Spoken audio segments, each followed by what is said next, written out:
entertainment all day.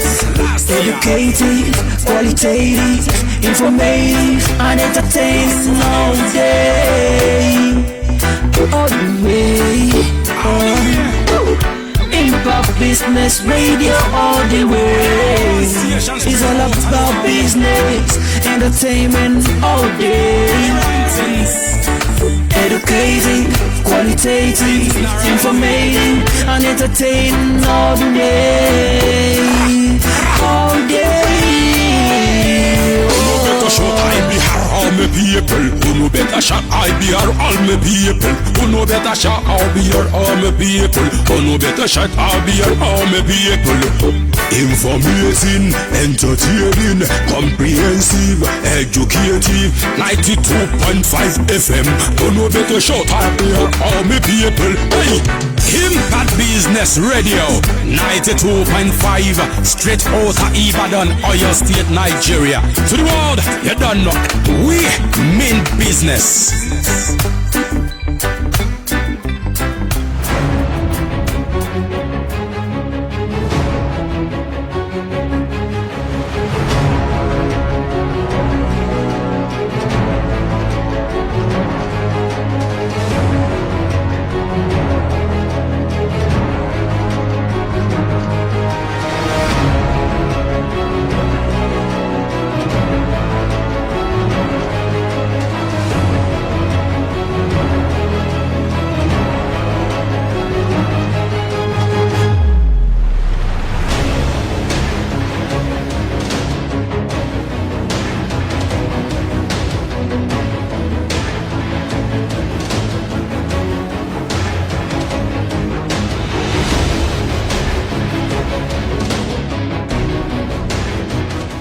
Yeah, a beautiful morning to you out there, and I welcome you to the program Economy Today, reaching you live from Impact Business Radio. My name is Bright Richard. On the program Economy Today is a program that is designed to give you information, to update you, and also to educate you on the Nigeria business world and also economy policy, either by the state or federal government. And the program has three major segments. We have the information, the business news segment, and also the market review segment. Then also we have a discussion segment where we discuss on certain issues. It may be policies, it may be on business, maybe anything related to economy. Then the last segment is where we invite you out there, listeners, to be part of the program by calling in into the studio line to make your contribution. And to do just that, you can call any of these studio numbers: 0916 104 7698, 0916 104 7698, or you can call 0811 052 6487, 0811 052 6487, or you can call 0902 280 9257. These are the studio lines, and when it's appropriate, we invite you to be part of the discussion for the day.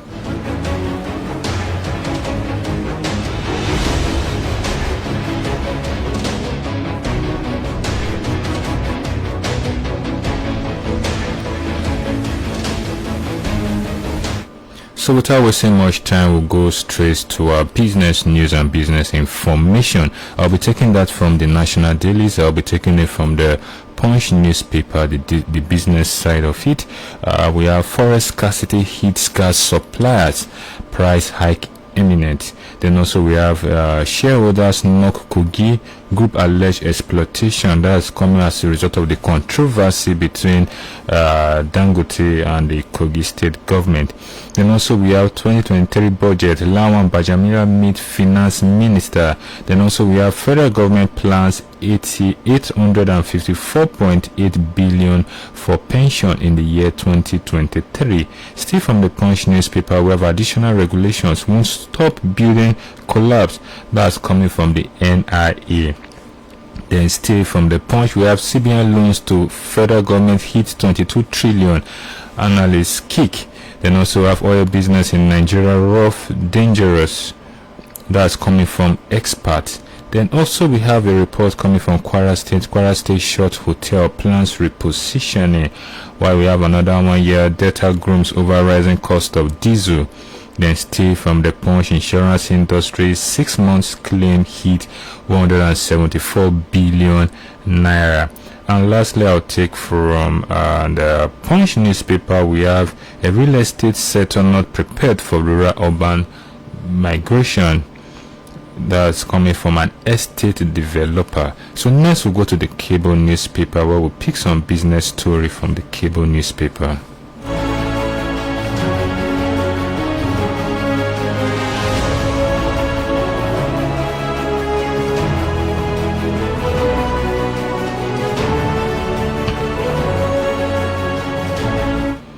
Now we have a report coming saying, I will conduct myself above board. That's the ex-NIPOS boss denying fraud allegation. Then also we have London to Lagos flight delayed as Nigeria deportees smelled spool all over plane. That's a funny report there. Also we have federal government to sign agreement with an electronic company on surveillance of border. Then we have another one, a particular commercial airline to resume flights to Johannesburg in South Africa. Federal government delay in foreign loans hindering Abuja, Kano, Port Harcourt, Maiduguri rail project. Then also we have 9.7 trillion projected revenue, 10.7 trillion deficit, highlights of 2023 budget proposal. We also have the 4th mainland bridge, Lagos to announce preferred bidder by end of 2022, which means there's a plan bid for the 4th mainland bridge. And also lastly, I'll take from here, we have it will destroy local manufacturing. Now the Mokre counter will be on import restriction policy. So quickly, because of our time, we'll move over to the market review, and from the market review I'll just pick a few reports from the Nigeria stock market.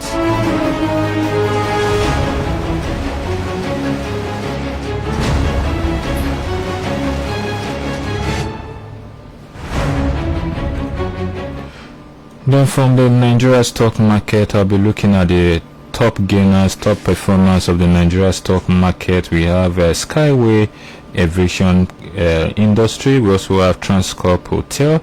We have Morrison. Also, we have the Union Bank of Nigeria.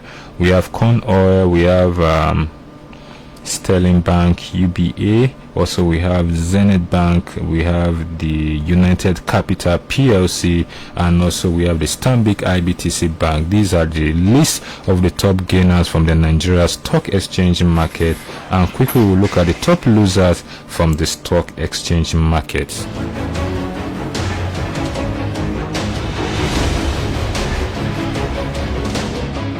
Now, from the list of the top losers from the Nigeria Stock Exchange market, we have Dangote Smith, we have Elte Africa PLC, we have Nestle Nigeria PLC, we have Total Nigeria PLC, Nigeria Breweries, we have Maybeka, also we have Seplar Petroleum, we have Chemical and Allied Company, Petrochemical Company. Then also have Lafarge Africa PLC, Julius Berger. These are some of the list of the top losers from the Nigeria Stock Exchange market. Before we wrap up this segment, let's go to the energy market and see the prices of crude. Also from the energy market, we have that of the price of crude oil. We have the WTI crude oil being sold at $91.99 per barrel. Then also the Brent crude is being sold at $97 per barrel. Then the Malba crude oil is being sold at $99 per barrel. Then the natural gas crude is sold at $6.7 per barrel.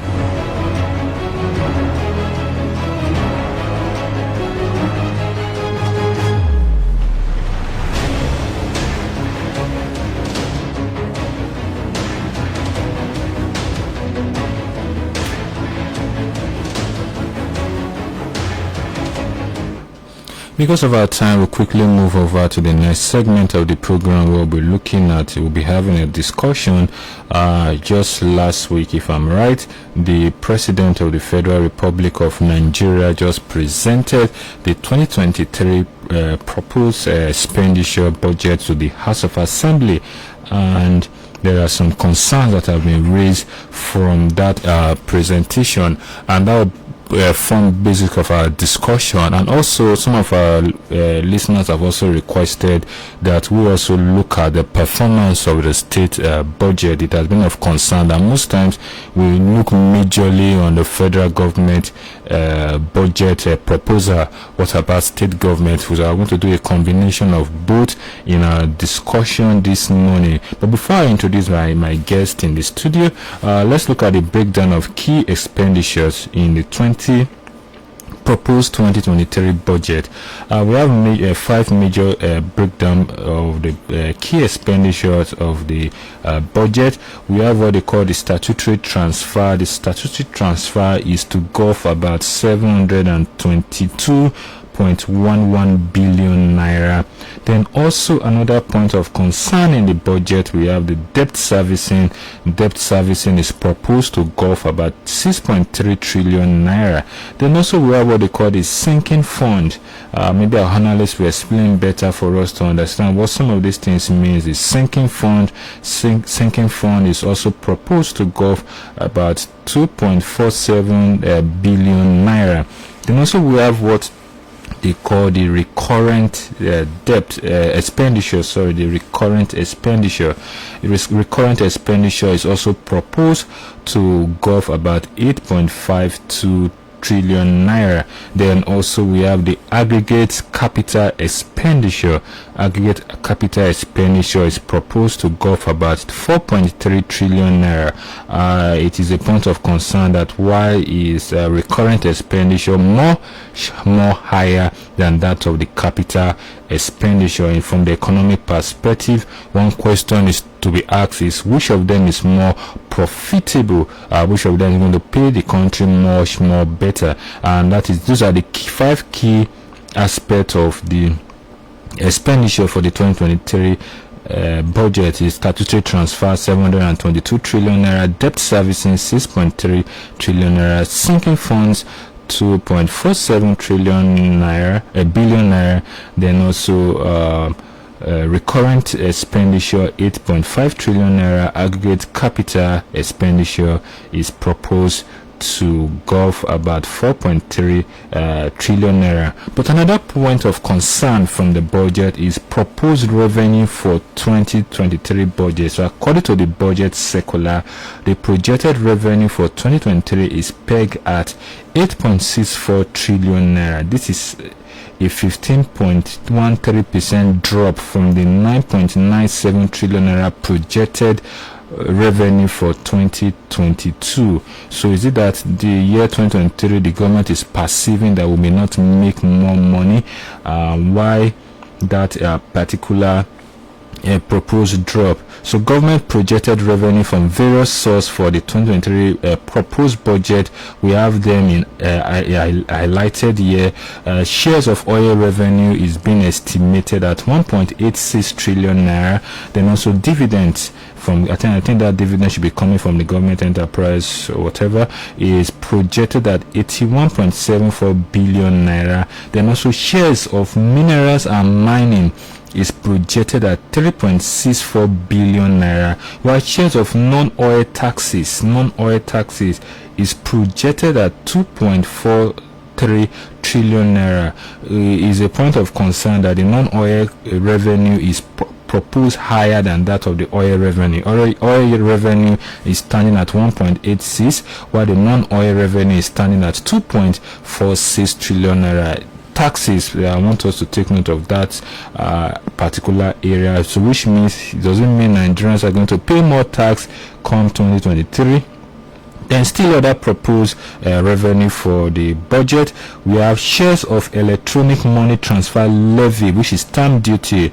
Most of us, almost every one of us are involved in this. The government is proposing to make about 19.09 billion naira from stamp duty for those of you transferring above 10,000. It has been a law that those transferring above 10,000, you pay 15 naira stamp duty. So the government is proposing about 19.09 billion naira from that. Then share of oil price royalty is proposed at 13.37 billion naira. Then revenue from government-owned enterprise (GOE) is proposed at 2.23 trillion naira. That's a good proposal there.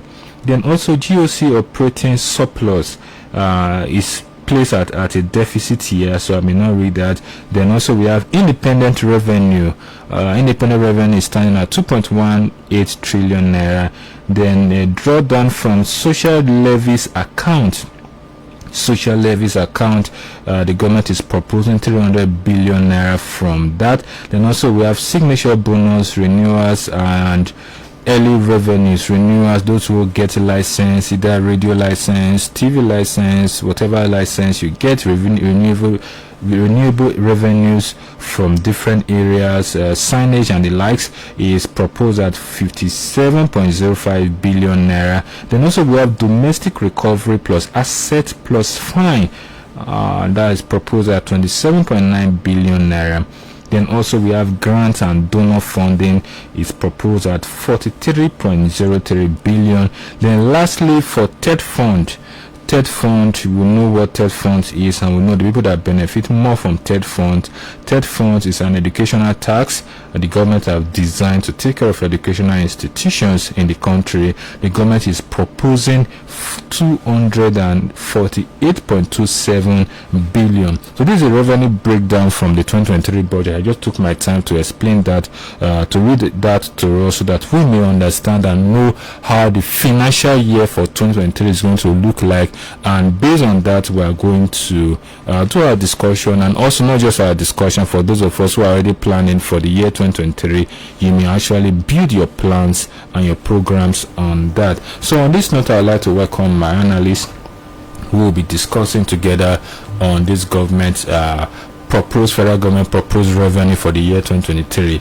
I have my regular analyst with me in the studio, Mr. Osumbo Badejiko. You're welcome to the program, sir.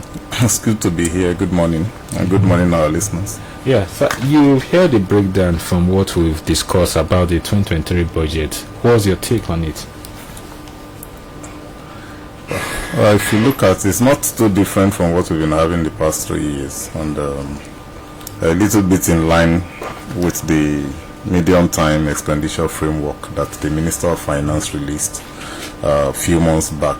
But the 2023 budget is a bit inflated, because in that framework we're supposed to have 19-something trillion, but now we're having 20.51, which is a bit increased on the thing. But look at the breakdown, and my concern is just this: the expenditure side.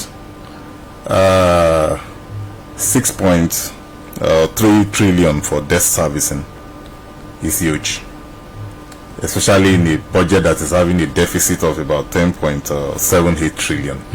So for you to service in 6 trillion out of such a budget is not favorable to the economy, whether we want to believe that or not. But the hope side is this is one budget that will not be implemented by the administration. It will be largely implemented by the incoming administration. I think it's going to spend like 5 months from the 2023 fiscal year. If you look at 2021 budgets, the implementation of that budget was shifted to like March this year, first quarter of this year.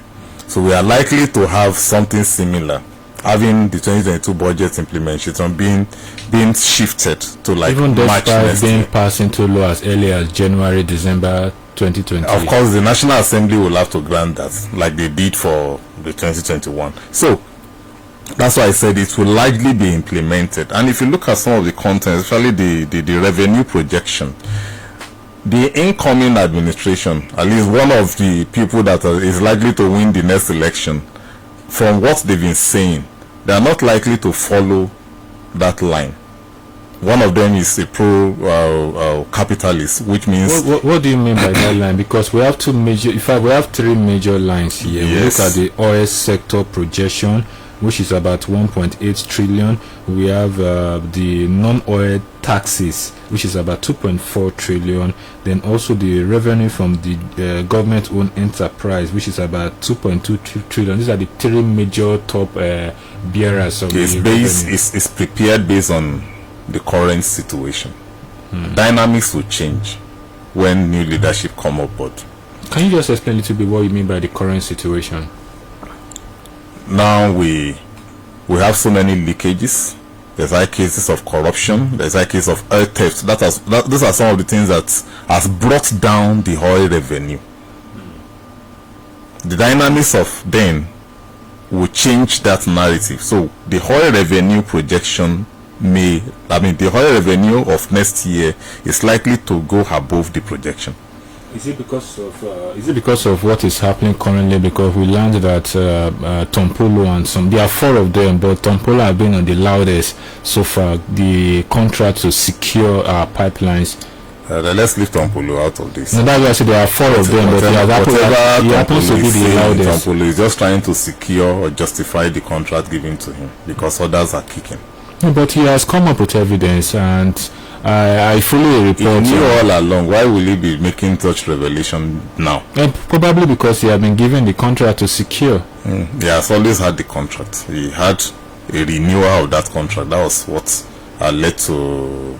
But others wanted look at when he had of it. I don't want us to deviate too much from the budget. That's why I'm not interested in going deep into that discussion. But the thing is, the dynamics in that environment will change, and there will be an improvement because this revelation coming up will be acted upon by the next government. This government is known for not punishing offenders, for not removing hearing appointees who is contravening the policies of the government. So, but the next one would have learned from all this nonsense and put the right thing in place. Whoever he emerges among them would have this at the back of his mind, that these are some of the challenges that the last administration has faced, and I have to make correction in this area. Not having the right people managing that sector is another thing. Then for the non-oil revenue, that is where taxes and levies comes in. Now, at the early stage when the former finance minister was in charge, customs service were doing very well in terms of their remittance to the government federation accounts, as well as other collecting agencies. But of recent, they are not that accountable as they used to. Talking about when Adeosun was the yes. There's a significant difference between Adeosun's handling of the finance ministry and the way this current one. Is it because of the borrowing? Because this one borrow more. She's more called when it comes to the borrowing aspect. And we've been complaining about this borrowing the past 4 years. Yet they are not thinking much outside of the box. And even when they try to levy the people again, like you mentioned stamp duty in the breakdown that you were highlighting. These stamp duties, how much follow-up is being made on it? Do they actually remit the amount they generate from that stamp duties? That means that from that, Nigerians should know that they are contributing their money to the budget. Nigerians are more or less funding the budget. That's the point I want to raise. Corporately, so whoever has paid stamp duty should know that his or her money is part of the budget. And there are other areas too. That's why I really stress more on this tax, because if tax is non-oil tax is being proposed at 2.something trillion naira, that means there's one way or the other you and I are going to contribute money for that budget. Yeah, where I'm even going is this: like one of the candidates said is going to expand the tax net, not by increasing or bringing in new rates, but by capturing those that have not been captured and ensuring that everybody that are supposed to be in the tax net actually pay their taxes. That will jack up the non-oil revenue. And by the time the non-oil revenue and the oil revenue increases, that will bring down the deficit. You understand? And in the process, borrowing will begin to get reduced gradually. So that's why I said it's a budget that will likely be implemented by the next administration. I'm sure, very sure about that the next administration may not go this route. But do you see this budget as something that is going to favor the next administration? Because this is the highest so far in the history of Nigeria, if I'm to be correct, if I'm right. Well, that's one funny thing about Nigerian budgeting. Every year our budget increases. Last year it was 17 point something trillion. Now, this year is 17 point something trillion. Next year now we are proposing. Why? What is the reason behind the extra 3 trillion? The government will not give us excuses. I know for sure that in terms of recurrence, there has been an embargo on recruitment in so many agencies. So wherever the increase in the recurrent expenditure, especially in the area of what is it called now, personnel cost, which is put at 4.99 trillion. That's almost 5 trillion.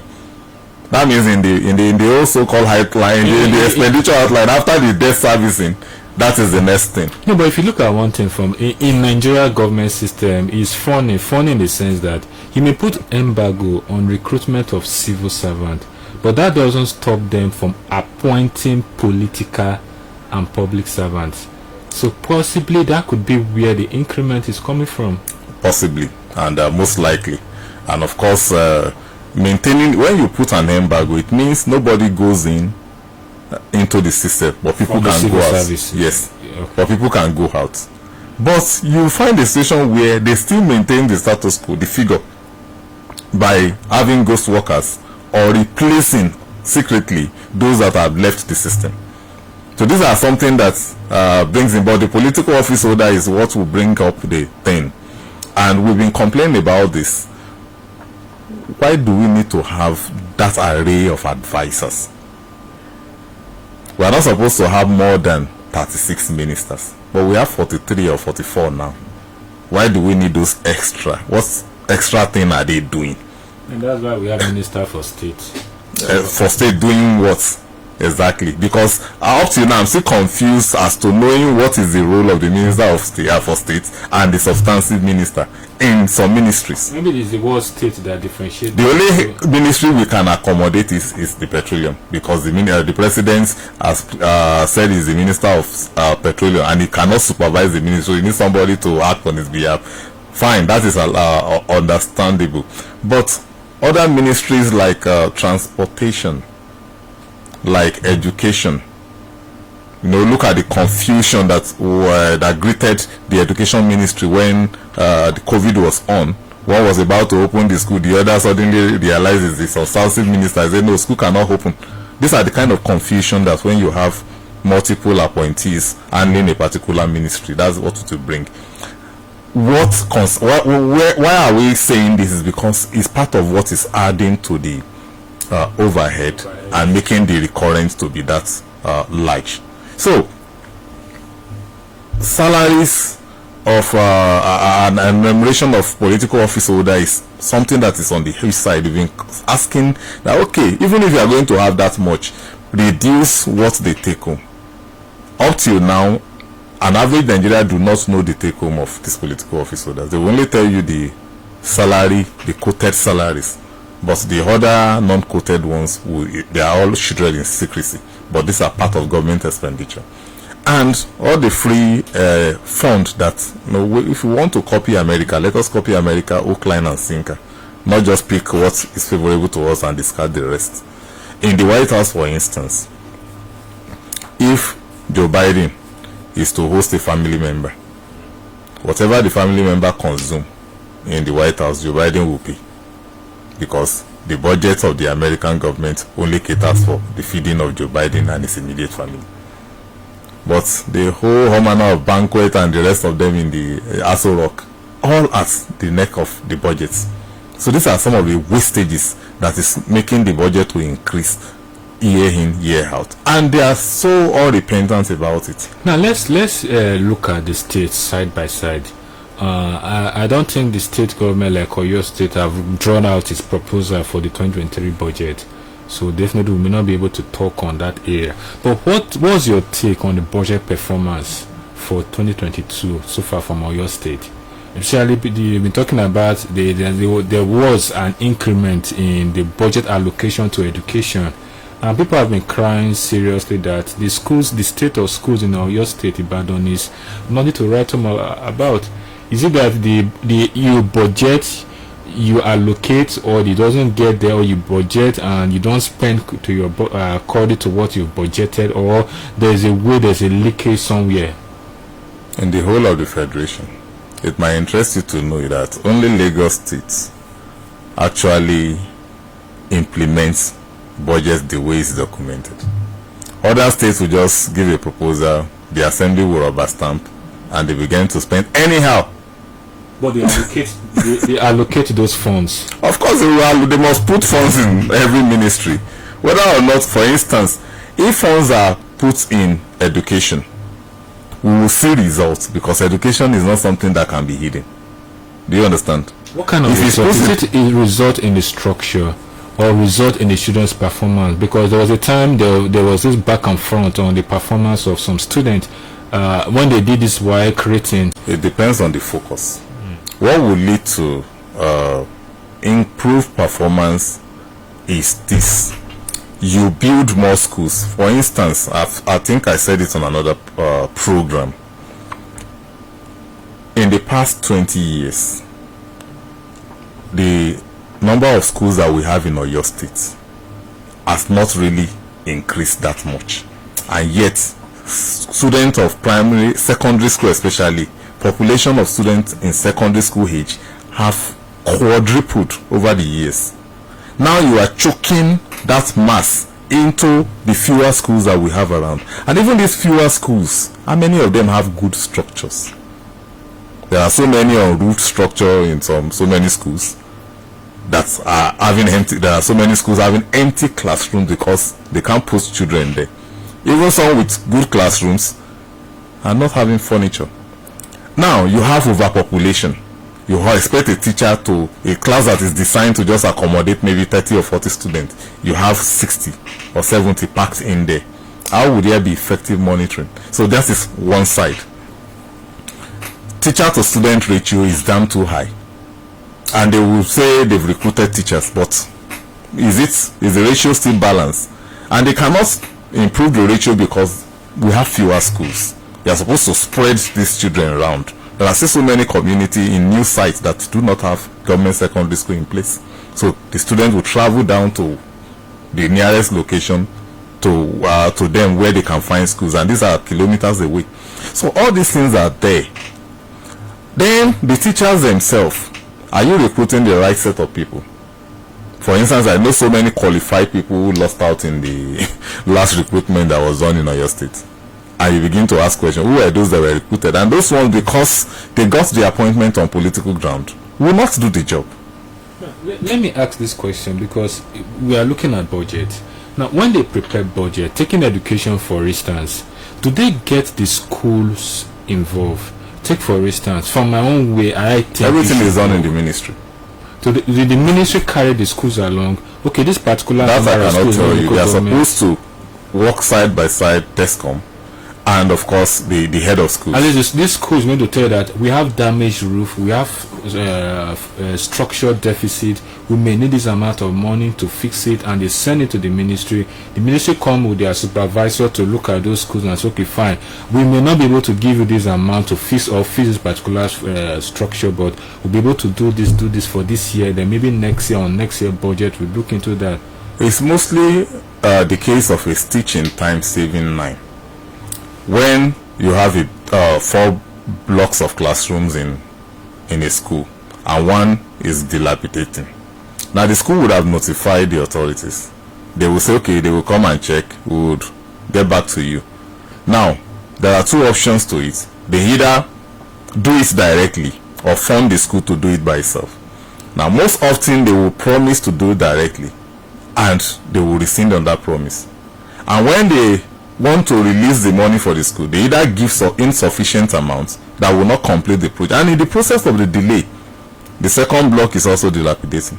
And that's how we got to the stage that we had now. You know, education, anything that, what state governments do, anything that will not plow back kickbacks for them, they don't focus on it. That's why they all want to construct road and bridges. Even agriculture, state like Oyo is not really serious about it, and that is one thing that can improve the local economy. But we hear of agro-business and all manner of sending people above. How about the primary? You are not cultivating the raw materials, you are talking about processing.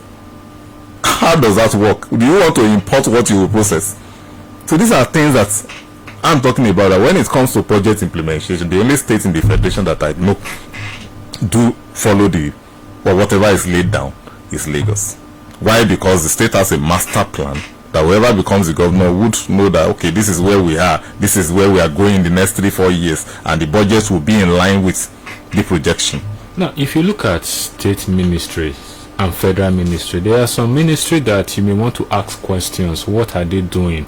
But every year, budget allocation goes or comes from that ministry. Take, for instance, Ministry of Water Resources.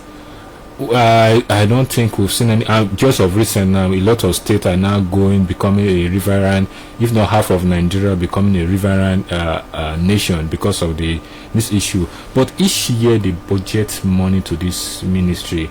Is it that the most of the budget that goes to those ministries is just for recurrent expenditure, or they don't embark on projects? Yeah, well, there's just one thing we need to know, and of course our viewers would be interested in this. You know, budgeting falls in the realm of political economy, and there are some budgetary allocations that are purely political. The Ministry of Water Resources is deliberately created to favor the North. How? Thank you. They are mostly agrarian in setup, and they rely on irrigation and dams. That is what the Water Resources Ministry supervises. And if the ministry had not been created, you know, the state will take control of these facilities and there may be problem. So in order to protect states that are having water challenges, they put those things, those ministry in place to ensure that there is no equitable distribution, and whatever goes on, in fairness, up north they don't divert the budgetary allocation for that ministry. It is here that we feel that we don't even the attitude of state government here shows that they are not interested in whatever the Ministry of Water Resources. But in some states we also have Ministry of Water Resources, but like in Oyo State, I think we have it in Ministry of Environment and Water Resources, or thereabout. No. It should be part of it. It was drawn out of the Ministry of Agric. So if states are having can it be under Agric and have it like a department or a section in Agric? It's for there to be focused. You know, Agric is wide. There are so many sections of agriculture that the ministry will focus on. So in order to bring about quality in the output, so they have to just separate the water resources, to monitor the waterways, to monitor the irrigation network and the dams. So those are things that they do. And of course, some dams are still being constructed, some are abandoned projects. But if you look at, it's actually functioning up north. If it's functioning down south, the Ekere Gorge project would not be moribund the way it is now, because it's a federal project. Now, if you look at this budget, Nigeria currently have a challenge, which is this flood. And I've looked at the flood. I've proposed that this flood may give us a very serious food crisis, because on most of the farm, in fact, the largest rice farm in Nigeria have been submerged by the flood, and is destroying a lot of farm settlement, especially up north. And this budget, I don't think there is provision to take care of this disaster. It happened 2012, and from 2012 to 2022, which is 10 years, the government have not put in place measures to take care of this disaster. Did you foresee it coming up like a solution in this budget? Because I have not really seen anything of in that regard. So is the ministry of is it water resources or whatever that would look into it and look at ways? Is it to dredge the river Niger? Is it to set up more dams to be able to shook this water? No, there's a misconception there. They actually been putting money. That's why NEMA was set up. it's part of the jurisdiction of NEMA to ensure NEMA, that relief. NEMA comes, most times, I'm sorry, I stand for correction, but NEMA always most times they come at the end after it has happened. Yes, but they also promote some activities at prevention level. Okay. But there is a combination of several causes. The natural is heavy rain, but we have more human causes than the natural. People not staying clear of the waterways. People, if you come down south, especially Oyo State, dumping refuse in the drainages that blocks it. So all these things are activities that increases the flood chances. And of course, we don't follow the plans. There are some areas that are supposed to be reserved for agricultural purposes, which have been given out for housing purpose. And one thing, when rain is falling, if the land is barren, most of the water sinks back into the ground. But if the land had been used for construction, have houses constructed on them, they would have sealed most of the surfaces with cement, and by the time water comes down, it doesn't sink, it flows on the cement and goes down to wherever, water will always find its ways. And that's why we are having flood crisis. And by the time all this water goes into the streams are tributaries to major rivers, and the river level goes up, and that is what we call flooding. You understand? That's how it becomes flooding. Now look at Abuja.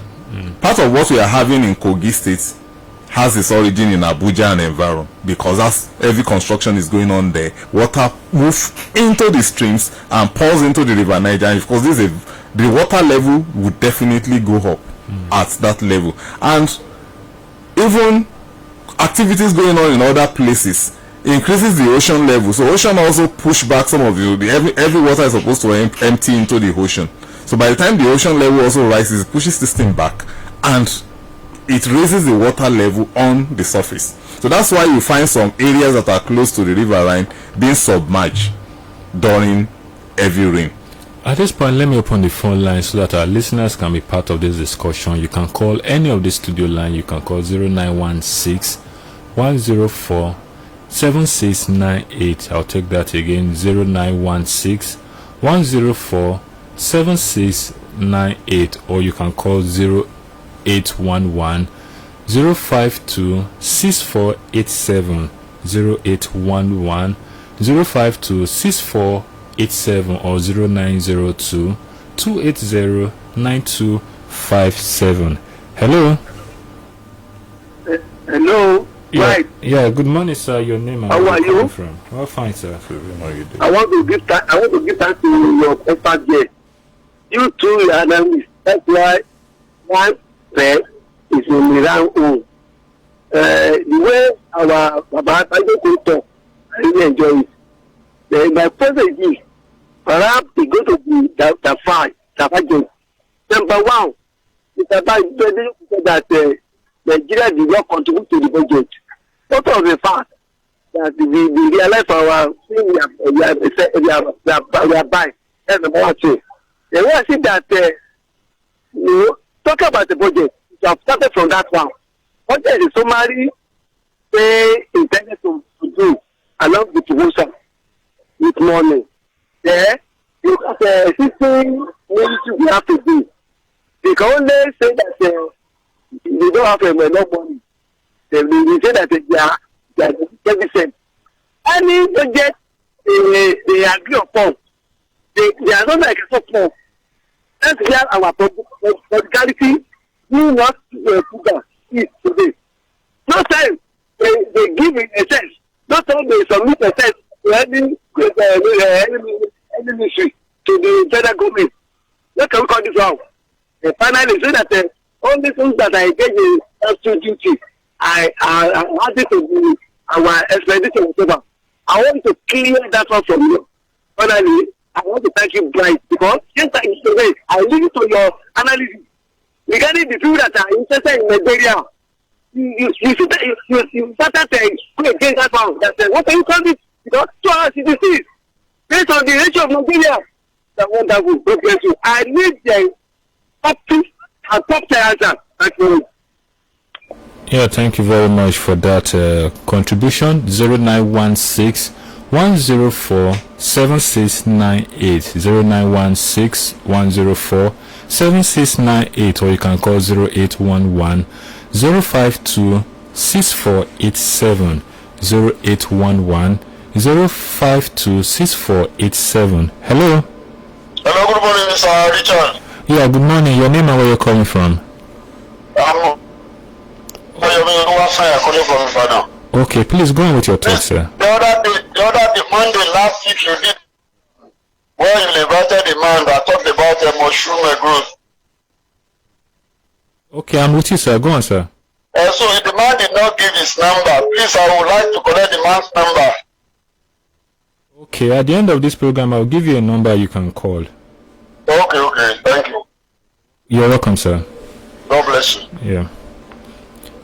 0916 104 7698 0811 052 6487 or 090 2280 9257. Hello. Hello, good morning. Yeah, good morning. Your name and where you're calling from? I'm Bossa from Olodo. Okay, please go on with your thoughts, man.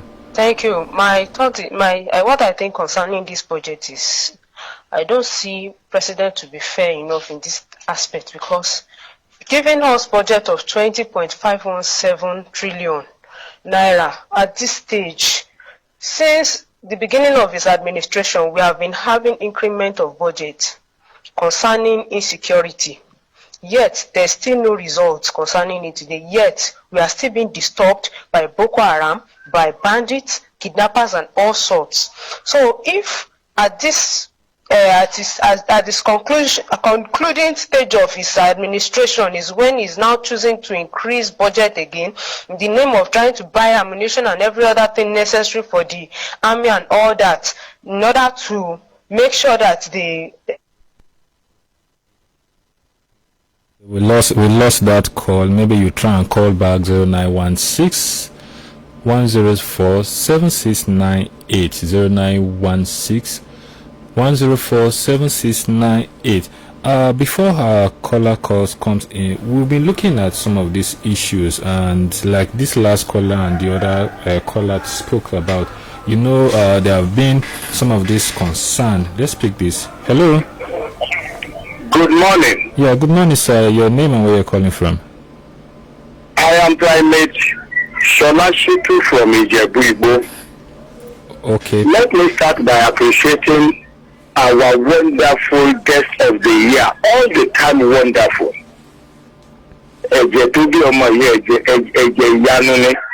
Now, I need another part of the budget which we have not discussed, and that has continued to give room to corruption. Number one, the MDs who draft the budget. Can we be let into how they do it as a kind of social education to the people, or educating us? That is one. Secondly, in 1993, Professor Samaluku said it is now 17 years since we have audited the Nigerian budget. And from 1993 till date, no government has ever come in and audit. And when you don't audit, you don't take account, you don't take what you have spent to prepare for what you are spending, you just keep spending without looking at what have you invested, how has it been, what is it so far? Can you ever make any impact? What is the role of budgeting and then trying to audit the budget? What is the benefit if we audit? What will it do to a nation? What will it assist us economically wise? I think I need some education here. Good morning, sir. Yeah, good morning, and that was a good question. Also, how did we really update Nigeria's budget, and at the end of the budgeting or the fiscal year, the leftover, what happens to such money? Let's pick this call. Hello. Hello, good morning. Yeah, good morning. Your name and where you're calling from? I'm calling from Iwere. My name is Chidoje. Okay, please go on, sir. What we people don't know is this budget of this security. Is the money they will use to settle the people that will kidnap people? You don't know the people we are dealing with. That's the problem of Nigeria. Is the money they will use to settle the Boko Haram people next year? So let us be wise. Let us be wise. I guess that's your own assertion on that. The government actually they claim they purchase hardwares for defense of that, but that's your own contribution. Now we're talking about let's pick this call. Hello. Hello, good morning. Yeah, good morning. Your name and where you're calling from? Abdullah is my name. Okay, please go on, sir. I just the constitution because we have got some technology. But I want to answer in one specific area. The amount of in the budget will not be adequate for the flood that are taking place now. The government will need to revise the budget because most of the areas where that right is reduced in Nigeria have been flooded. So we are in for a very serious crisis. The National Agric Insurance Corporation also needs to a lot of funds for this activity. Apart from this, there are needs for us to build dams downstream, which we call stock dams. People are taking note of these floods. That instead of the flood water when they were released, getting into people's farms and homes, we are used to support it. So the government needs to do something very drastic. I was in Kogi State in 2012 when the last flood occurred.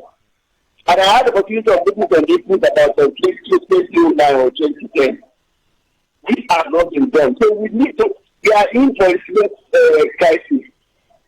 Then, number two, on the other issue of the budget, I want the analyst to give us what will be the impact sectorially of these budgets on the ordinary people in Nigeria and the economy.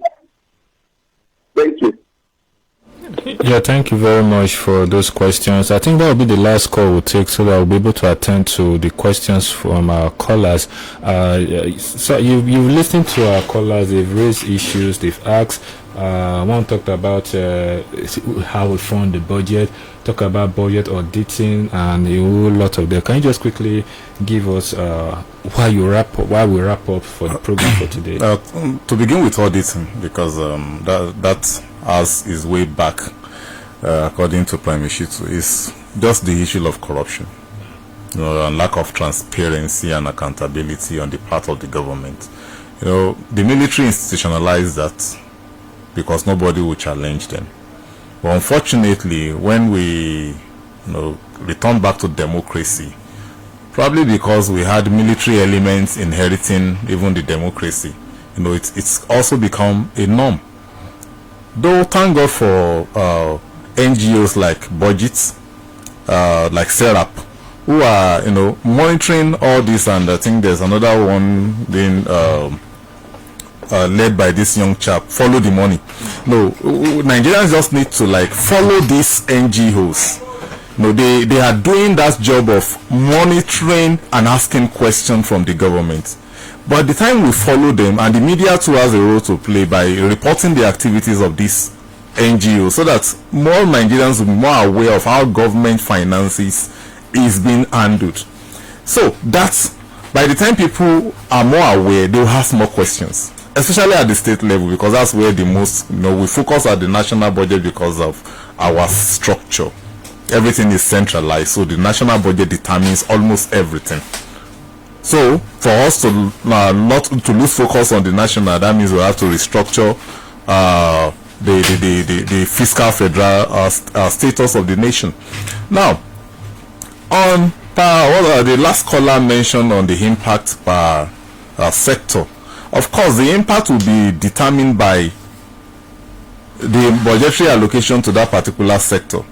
And it also depends on those who are staff of those who are employees in that ministry or agency of government, the kind of individuals they are. For instance, the military now, they've been getting more funding under this administration, but we are seeing little results because they choose when they want to act and when they will decide not to do anything. Is it that the military do that decision by themselves? I've said this before, that when the commander-in-chief says he has given a marching order, you don't begin to use his body language as an excuse. You march. Let him now say, no, I did not ask you to march in that direction. But they will just refuse to march, and these guys will be having upper hand. And when they now discover that it's becoming embarrassing, that's when they begin to now do countermeasure.